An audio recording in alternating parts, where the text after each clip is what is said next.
जिला स्तरीय कृषक दक्षता वृद्धि प्रशिक्षण कार्यक्रम अनुष्ठित गजपति जिला गोसानी ब्लॉक अंतर्गत माछमारा ग्राम पंचायतर सभागृह जिला स्तरीय कृषक दक्षता वृद्धि प्रशिक्षण कार्यक्रम अनुष्ठित होई कार्यक्रम में मुख्य अतिथि भाव जिला मुख्य प्राणी चिकित्सा अधिकारी डॉक्टर तुषार रंजन साहू प्रदीप प्रज्वलन कर कार्यक्रम शुभारंभ करते। सम्मानित अतिथि भाव डॉक्टर विद्युत शेखर मिश्र जोग देइथिबा बेले doctor Prabhanjan Kumar Pradhan DTC doctor Sai Sandeep VAS और माछमारा सरपंच त्रिपति राव प्रमुख मंचासीन थिले। ए कार्यक्रम में 20 रु ऊर्ध्व गोपालक चाषी प्रशिक्षण नेइथिले। 28 नवेम्बर 2024 रु 30 नवेम्बर 2024 पर्यंत प्रशिक्षण दियाजिबो। ए कार्यक्रम मुख्य उद्देश्य होछि बंध्या दोष निराकरण, घास चाष, कृमिनाशक और औषध सेवन प्रणाली, थनहरा रोग निराकरण उपरे विस्तृत आलोचना होइतिबा बेले चाषीक प्रश्न उत्तर को विभागीय अधिकारी माने बुझाइथिले। एही कार्यक्रम में स्थानीय LIP श्रीनिवास राव, सन्मुखा पालका LI,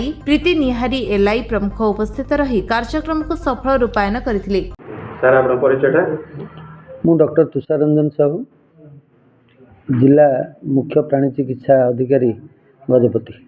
सर कौन कहे जो जिला स्तरीय कृषक दक्षता वृद्धि प्रशिक्षण कार्यक्रम आज अनुष्ठित होइछि गोपालन पर आप कौन कहे हमर गोसानी ब्लॉक रो माछमरा ठे आज जो दक्षता वृद्धि प्रशिक्षण शिविर होउछि। साधारणतः एटा गोपालक मानक पई प्रशिक्षण शिविरटा उद्दिष्ट।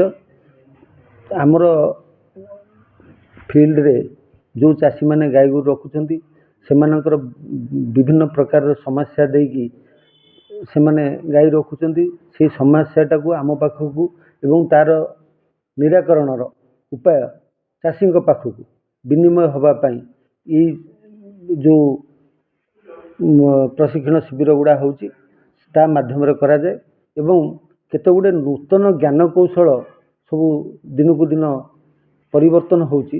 नूतन ज्ञान कौशल बाहरुछि से ज्ञान कौशल को चाषी पाखे पहुँचेबा मध्य एई दक्षता वृद्धि प्रशिक्षण शिविर उद्देश्य।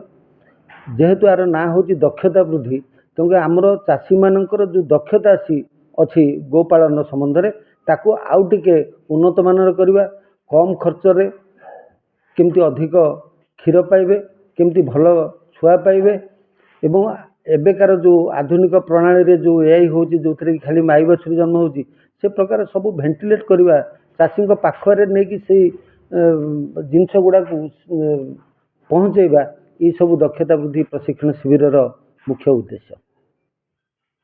चाषी कौन मेसेज देबे चाषी को यही मेसेज देवु जे से माने गोपालन करुथिबा बेले जे कोनोसी असुविधार सम्मुखीन से माने होउचंती से माने जो गाँ मानक जो क्वाक अच्छी बा छोट छोट जो चिकित्सा करने लोक अच्छी तांको पाखरे सीमित न रही डाक्तर मानक पाखरे साथरे परामर्श करंतु एवं गाय को उपयुक्त उपदेश से माने डाक्तर मानक ठारू ग्रहण करी उन्नत मानर गोपालन करंतु।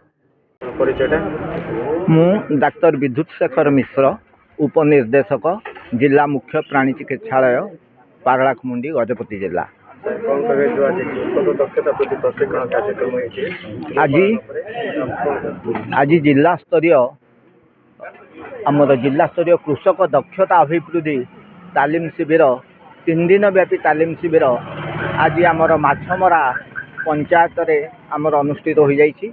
एथिरे आमर 20 जन उन्नत गोपालकों को आमे पार्टिसिपेंट करिछु। सेमाने आमर दक्ष प्रशिक्षक माने जिल्लारू आसी सेमानंकु गोपालनर विभिन्न दिग संबंध रे सूचना देइछंती। मु जानिबारे आमर जे आमर जिला मुख्य प्राणी चिकित्सा अधिकारी से जने अभिज्ञ प्राणी चिकित्सक तांकर जो प्रशिक्षण एवं अन्य युव प्रशिक्षक सेमानक प्रशिक्षण निश्चित भाव में चाषी मानक उपकार रे आसीबो। आगकू ये जो दक्षता अभिवृद्धि होची आमे ज्ञान अच्छी किंतु आमर सेतिकी दक्षता नाही, से दक्षता को बढ़ाइबा पई विभिन्न नुआ ज्ञान कौशल जानिया पई ए ट्रेनिंग टी उपयुक्त बोली मु मने करूछि।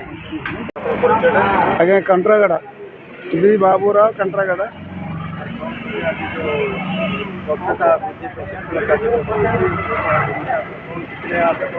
आगे शिखली बहुत जिन शिखली केतटा गाई हिट कसी रोनी केते समय रे हिट आसला परे इंजेक्शन पकाइबार जिनिस गोटे शिखली तापर से कुर्मीटा थैकरी सीटा गोबर टेस्ट न करनु सीटा केते थर इंजेक्शन पकाइले मध्य सीटा गोटे हिट रोनी सीटा गोटे शिखली तापर से फॉर्डर कल्टिवेशन फॉर्डर घास पकाइला का बेसी क्षीर देव नले क्षीर देवनी अना देव सीटा गोटे शिखली आ समस्त सहित मो संपर्क में भल भाव में अच्छी आपन नाडा पद्मपुरम रामाराव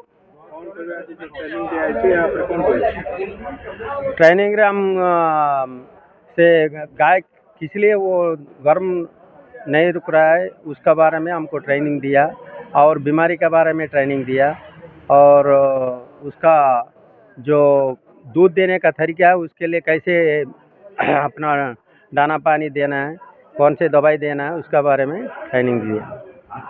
गजपति रेणुमाला बेहरा का रिपोर्ट विश्व विजय न्यूज ओडिशा।